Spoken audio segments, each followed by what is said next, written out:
Depois de ter ficado um tempão preparando a introdução e o desenvolvimento, o candidato já não aguenta mais, né, aquela redação e ele ainda pensa, né, poxa, eu ainda tenho que fazer a conclusão desse texto, tá?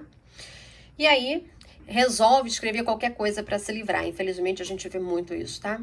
Mas não precisa ficar preocupado, tá? Porque nesta aula você vai aprender passo a passo como fazer uma ótima conclusão, tá bom? E aí vamos lá.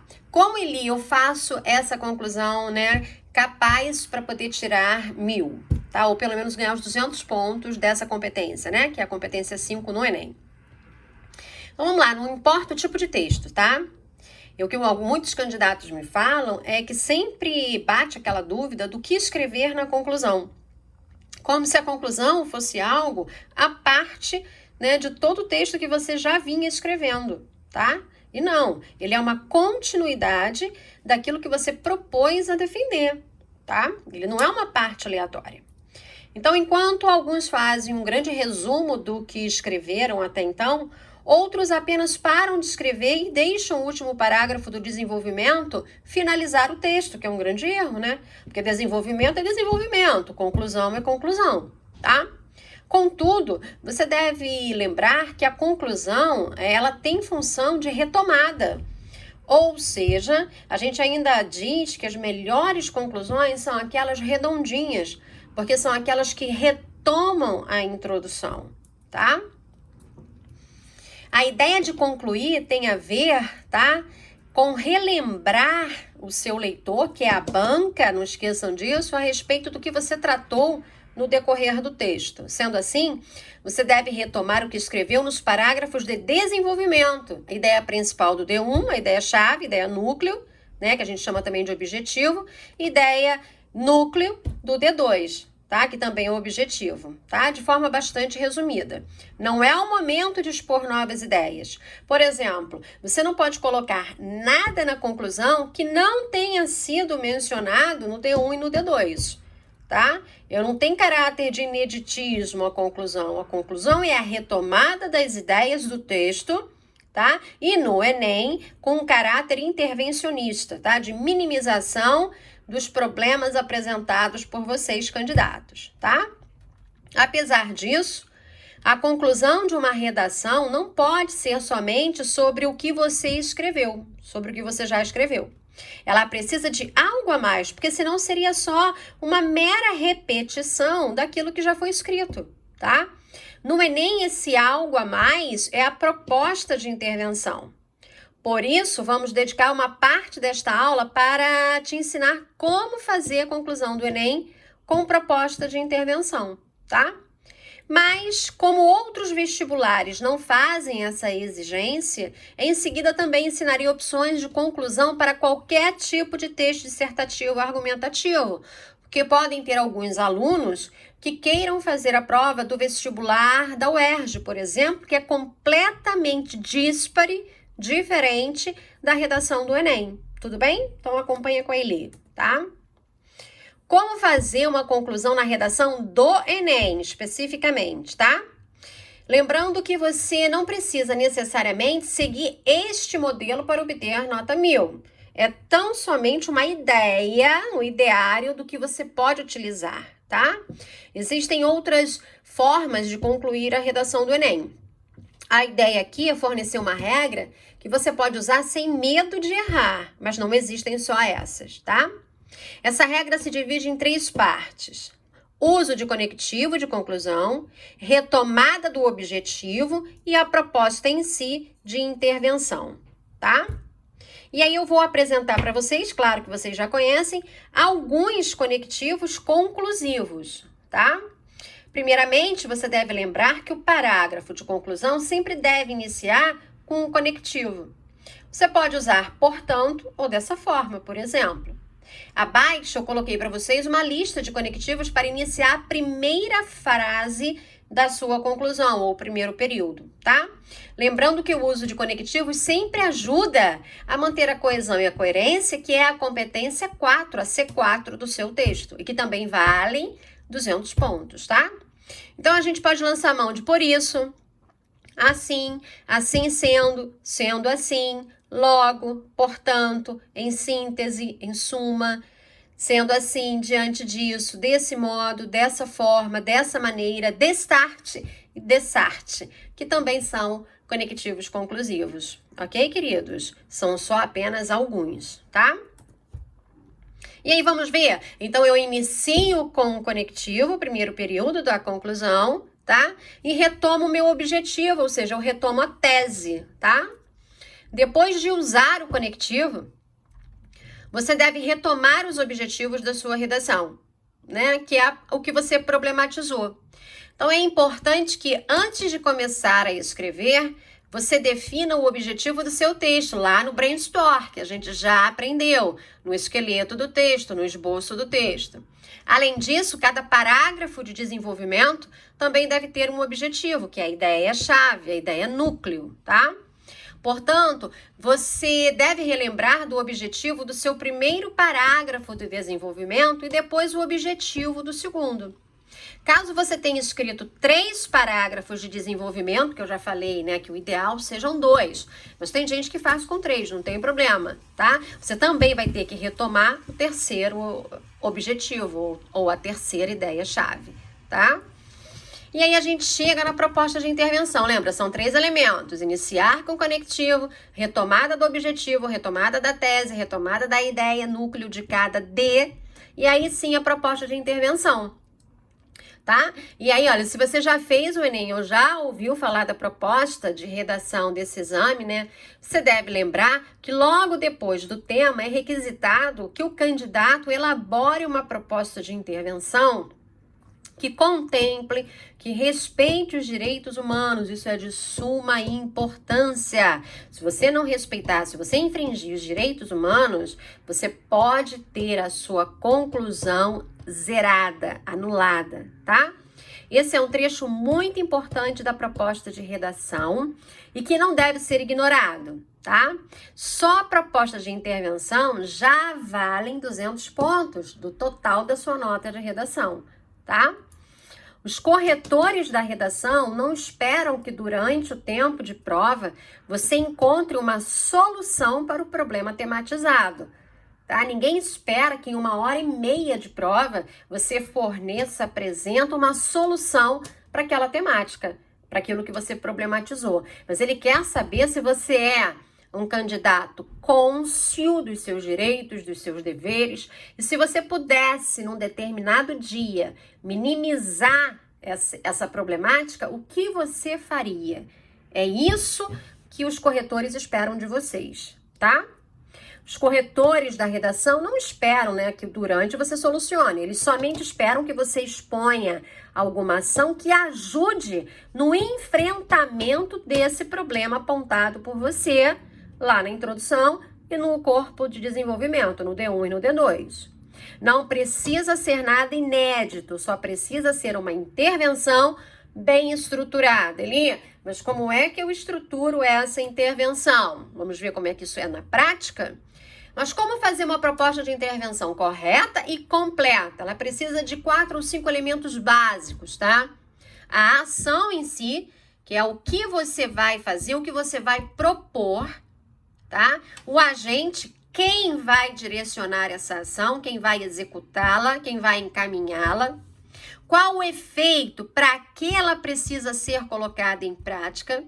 De que forma, como ela precisa ser colocada em prática para atingir uma determinada finalidade, tá? Tudo isso muito bem exemplificado, muito bem explicado. A banca não pode, de forma alguma, ler o texto de um candidato e ficar na dúvida sobre o que ele vai intervir.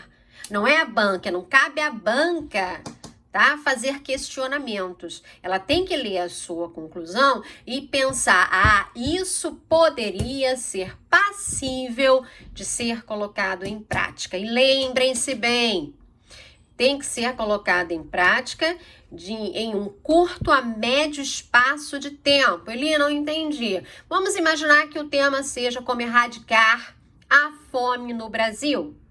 E você diga, por exemplo, que as empresas precisam fazer um projeto, né, de distribuição de cestas básicas. E não diz como. Não diz em quanto tempo isso será feito. E a gente sabe que quem sente fome tem pressa para matar essa fome. A pressa no sentido de necessidade. Logo, eu preciso deixar claro como é que isso vai ser feito, executado, num espaço mínimo curto de tempo, para que eu possa enfrentar esse problema da fome no Brasil, certo? Então, dependendo da gravidade do problema, eu não posso estender a possibilidade de isso ser colocado em prática, ok? Quem tem fome tem pressa, tá?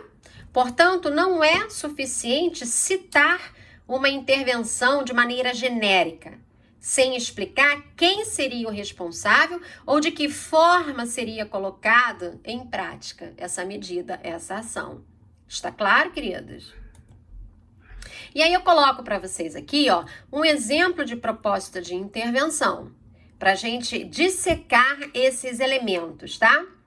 Para que você entenda melhor, eu trouxe o exemplo de uma proposta de intervenção que recebeu pontuação máxima de 200 pontos. A redação é do Enem de 2018, que teve como tema manipulação do comportamento do usuário pelo controle de dados na internet. Lembre-se que este trecho não é a conclusão inteira, é somente a parte que fala da proposta de intervenção, tudo bem? Por isso, para combater tal manipulação, ó, tô retomando o que eu problematizei, a manipulação de dados. É necessário que o Ministério da Educação, olha que interessante, com o auxílio de escolas, ele vai fazendo parcerias e ele não coloca o governo federal para representar o Ministério da Educação. Ele especifica, ele detalha esse agente. Então, que o Ministério da Educação, com o auxílio de escolas ou com a parceria de escolas, promova saraus e campanhas em diversas mídias de massa que mostrem a importância dos jovens buscarem fontes variadas de informação por meio de incentivo à leitura de jornais, livros e sites confiáveis, com a finalidade de criar uma população com grande senso crítico, podendo discernir notícias falsas, barrando-as e, consequentemente, beneficiando o regime democrático. Agora vamos ver quais são os 5 elementos presentes neste texto, nesta proposta de intervenção? Olha só. A ação: promover saraus e campanhas. Agente: Ministério da Educação, com auxílio de escolas. O efeito, a finalidade, para combater tal manipulação: criar uma população com grande senso crítico, podendo discernir notícias falsas, barrando-as e, consequentemente, beneficiando o regime democrático. Qual é o modo, né, através de que eu vou conseguir atingir esse objetivo? Por meio de incentivo à leitura de jornais, livros e sites confiáveis.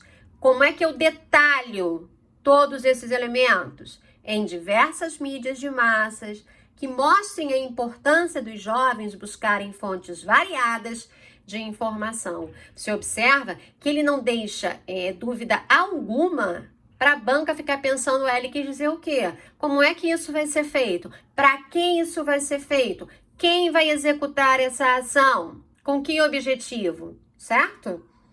Então, tudo precisa chegar à banca de forma muito detalhada, de forma que ela consiga entender, nossa, tudo aquilo que ele problematizou, ele fez a intervenção de forma correta, de modo a minimizar, né, ou pelo menos de conseguir fazer o enfrentamento desse problema, sem ter o pedantismo de querer, na realidade, resolver o problema, porque a função de vocês não é resolver o problema, mas sim enfrentá-lo, minimizá-lo, ok? E aí, como fazer uma conclusão para a redação do Enem? Então, vamos lá? Iniciar com o uso de um conectivo, retomar os objetivos que apareceram no D1 e no D2, fazer a proposta de intervenção com os seguintes elementos: ação, agente, efeito, modo e detalhamento. A ação respondendo sempre o que, o agente quem faz, o efeito para quê, o modo como e o detalhamento, né, que vai vir através de explicação e exemplificação. Ok, queridos? Isso é muito importante que vocês saibam, tá? Tomem bastante cuidado, tá? Porque é preciso que todos esses elementos estejam muito bem detalhados, tá? E aí, assim, a conclusão que é intervencionista, ela é característica do Enem, tá? Já as outras propostas de conclusão, elas não têm o caráter intervencionista que o Enem tem, tá? Então, quem for fazer a prova, por exemplo, da UERJ, tá? Ou um concurso público da vida que exija a redação, uma redação técnica, vai fazer, eu vou apresentar para vocês, mais duas possibilidades, tá? Mas o Enem, eu tenho possibilidade de fazer, como você vai explicar agora? Não há possibilidade. No Enem só há uma possibilidade, tá? Na realidade, a proposta de intervenção foi criada para o Enem, tá bom? Então, como fazer uma conclusão na redação do vestibular que não seja o Enem, tá? Você lembra que além de retomar o que você já escreveu no texto, sua conclusão precisa de um algo a mais? Como os vestibulares não existem propostas de intervenção, os outros, tá? Fora o Enem. Vamos lhe apresentar, né? Eu vou lhe apresentar outras 3 opções, tá? Fazer um prognóstico, ou seja, né? Prever o que vai acontecer. Propor uma solução, se fosse o caso do Enem, ou retomar a introdução. Então, agora a gente vai ver o prognóstico e a retomada de introdução, tá? Para o UERJ e para outros concursos que vocês queiram fazer. Além disso, você pode usar essas dicas em outras ocasiões, como, por exemplo, uma tarefa da escola, quando vocês forem fazer algum trabalho, alguma apresentação, tá? Entenda, então, cada uma das opções. Inclusive, eu coloco aqui, mais uma vez para corroborar, tá? A proposta, né, como solução, que eu coloquei entre aspas, que é a atenuação, a minimização do problema, tá? Vamos ver o tipo de conclusão chamada prognóstico, tá? Você pode fazer um prognóstico no seu parágrafo de conclusão, ou seja, uma previsão com base em questões tratadas no decorrer do texto. Mas lembre-se, você não pode trazer nenhuma ideia nova para a conclusão. Essa previsão deve estar atrelada aos argumentos que você já utilizou na redação. Por exemplo, imagine que você está escrevendo sobre pena de morte e queira se posicionar contra esse tipo de punição. Para isso, você quer se utilizar da ideia de que a pena de morte não funcionaria no Brasil. Se você tivesse escrito um parágrafo mostrando que em países onde existe pena de morte não houve diminuição nos índices de criminalidade, olha, você poderia prever que o mesmo ocorreria no Brasil. Ou seja, você fez um prognóstico, uma previsão com base no que já foi discutido no seu texto. Tá vendo? Já propor uma solução, que é Enem especificamente, tá? Uma segunda forma de trazer algo a mais para o seu parágrafo de conclusão é propor uma pequena solução, minimização para o problema tratado no texto. Pense no mesmo exemplo da redação sobre pena de morte. Já que os índices de criminalidade não haviam diminuído, você pode fazer outras sugestões. Por exemplo, fazer mudanças no funcionamento do sistema carcerário ou maiores investimentos nas formas de punição que já existem. Aí lembra, se é propor uma solução, uma minimização, eu teria que apresentar os agentes, os 5 elementos, tá?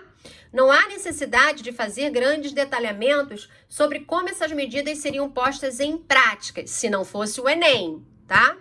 Essa proposta serve mais para você demonstrar que sabe que o problema ainda não foi resolvido do que realmente fazer uma intervenção. Então, na prova da UERJ, eu posso propor uma solução que não seja tão detalhada, tão especificada quanto a do Enem. Exatamente. Porque aquela que exige, né, os 5 elementos, única e exclusivamente, é a banca do Enem, tá?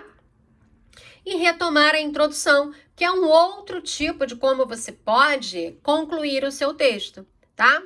Por último, a terceira forma de terminar sua conclusão é retomando a introdução. Sendo assim, antes de entrar na temática propriamente dita, partimos de algo mais amplo. Na conclusão, você pode retomar esse contexto. Mais uma vez, vamos voltar ao exemplo de redação sobre pena de morte. Suponha que você tenha utilizado como contexto dados sobre os altos índices de violência no Brasil. Essa informação é mais ampla do que pena de morte. Mas como fazer para retomar o contexto na conclusão? Simples, olha. Imagine que você está escrevendo a conclusão da redação, desculpem, e já retomou a ideia do seu primeiro parágrafo do desenvolvimento, que seria que a criminalidade não diminui com a pena de morte. Então, retomou a ideia do segundo parágrafo de desenvolvimento, que seria que não se pode combater a violência com mais violência. Por fim, você retomaria o contexto, argumentando que a pena de morte não faria o Brasil ter uma melhor posição em rankings de violência. Dessa forma, você mostraria que traçou um objetivo e conseguiu cumpri-lo ao longo do texto. Você observa que quando a gente retoma a introdução para fazer a conclusão por retomada de introdução, eu vou trabalhar com a questão de causa e consequência. Então, esses são os três maneiras de como a gente pode concluir um texto, tá? Eu sei que falando assim, né, ainda mais que a gente está distante, a gente não está interagindo, podem surgir dúvidas. Então, o que a Eli vai fazer? Junto a esse material, eu vou colocar cada um dos tipos de propostas de conclusão para que vocês possam visualizar, né, retomar este material, retomar a explicação e comprovarem na prática como colocar isso nos seus textos dissertativos argumentativos, tá? Como o foco da maioria dos alunos é o Enem, a gente vai treinar muito a conclusão, que a gente chama de conclusão sugestiva, tá? Que é aquela que sugere a minimização dos problemas encontrados por vocês lá na introdução, colocados em formas de problematização, né? Que vão entrar no D1 e vão entrar no D2. Certo, queridos? Então, a partir de agora, né, findando esta aula, a gente começa, de fato, a trabalhar e a escrever muitos textos dissertativos argumentativos com foco total no Enem, ok? Onde eu darei para vocês feedbacks semanais dessas correções. Tudo bem, queridos? Um grande beijo no coração e dúvidas postem lá. Um beijo e até a próxima.